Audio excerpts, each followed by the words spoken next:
Honestly, that's Oh when I my. started to listen to people and some of the words that they said. I was like, wait, I've already said that to myself. I've already Mm. said that. I've already said that. I've already said that. I'm like, why am I giving this person so much power? I've already done all Mm. those things.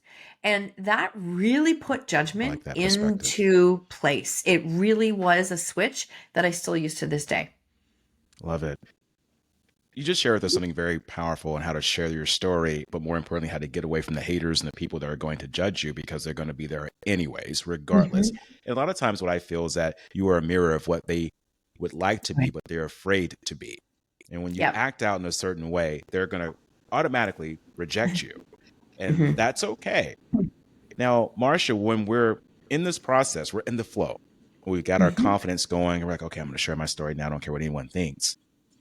When you share this vulnerable story, how do you still leave everyone in integrity? Because Mm. there's pieces in the story, people who are involved. How do you Mhm. keep that intact? And at the same time, have this layer of this was a very difficult and hard situation, but I'm not going to point the blame at these people in the story. How do you keep that integrity at bay? That is a fantastic question. Probably one of my number one DMs that I get is people asking about how do you do it? And I Hmm. was very blessed in 2015 to see Lisa Nichols speak live. Very blessed. And if you ever want to I learn love Lisa about Nichols. She is amazing.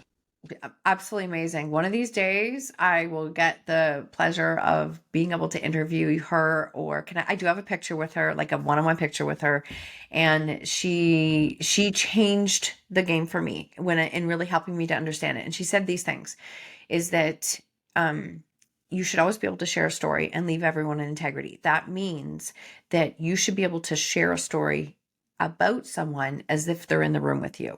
You can't control how they're going to respond, but you can control your intention and how you speak. That was number one. That really helped. That also means that a lot of my story will never make it to any podcast, book, and it's not necessary, right? I Hmm. don't need to share what the low points were like of the story for you to be able to relate to me and understand what that felt like. So people think they have to tell it all. They don't. They actually don't at all. You actually have I really haven't even shared much, right? And this is Mm. the piece of it that I want people to know. Right. Number 2 is that if you share it and they're in the same room and you can't do it without falling apart, then you're probably not meant to share that part.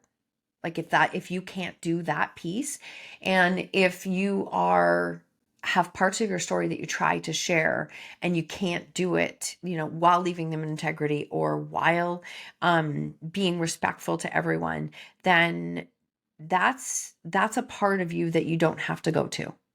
Like, there are very few people who see that side of me. My husband and I will have the odd conversation where we're like, wow, that was actually our life. Like, I forgot what that was like. But people don't know what that was like. And we don't share that because it doesn't serve a purpose. Going back to the purpose and content of your Right. show, it has to serve a purpose. And me degrading my kids and telling you the worst parts of them as humans, what purpose does that serve?